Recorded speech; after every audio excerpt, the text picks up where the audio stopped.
असांजे मुआशरे में अड़ा कई किरदार मिलन था जेके बिना कंहिं लोभ ऐं लालच जे इंसान ज़ात जी भलाई लाइ पाण पतोड़िन था।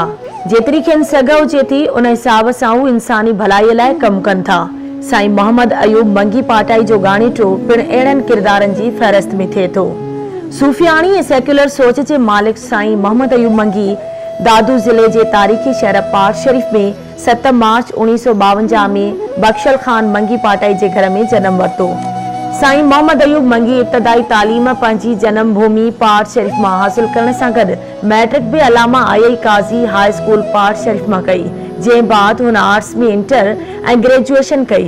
1975 धारे साईं मोहम्मद अयूब पाटाई खे तालीम खाते में हैदराबाद रीजन में जूनियर क्लर्क जी नौकरी मिली, जिते हुन मुलाज़मत सां गॾु इक़्तिसादियात वारे मज़मून में MA जी डिग्री हासिल कई।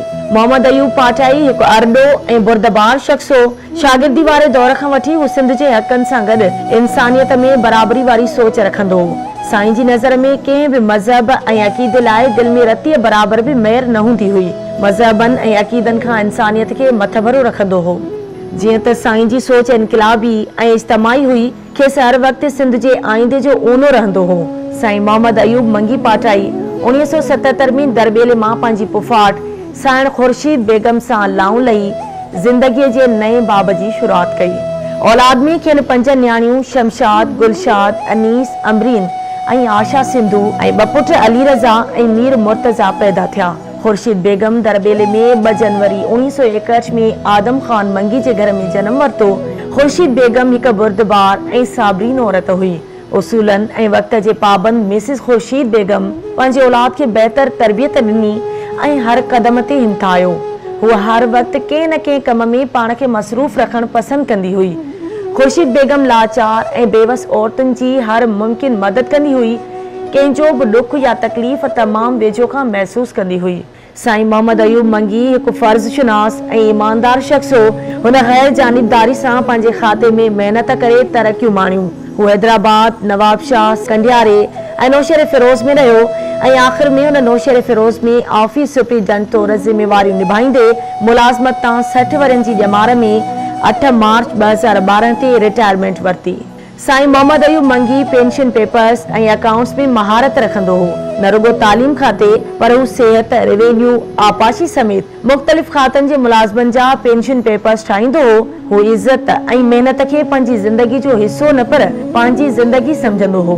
हुनजी ख़ुददारी ऐं ईमानदारी जा मिसाल खोड़ माण्हू ॾींदा रहनि था।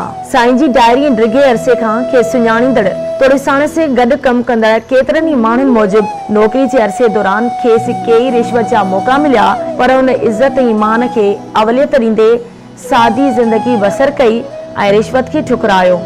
मार्च 2012 में जॾहिं साईं मोहम्मद अयूब पंहिंजे उहिदे तां रिटायर कयो, जॾहिं साईं रिटायर थियो त संदसि जीवन साथी साइण खुर्शीद बेगम बीमारी सबबि 7 अप्रैल 2012 ते ही फ़ानी जहान छॾे वई।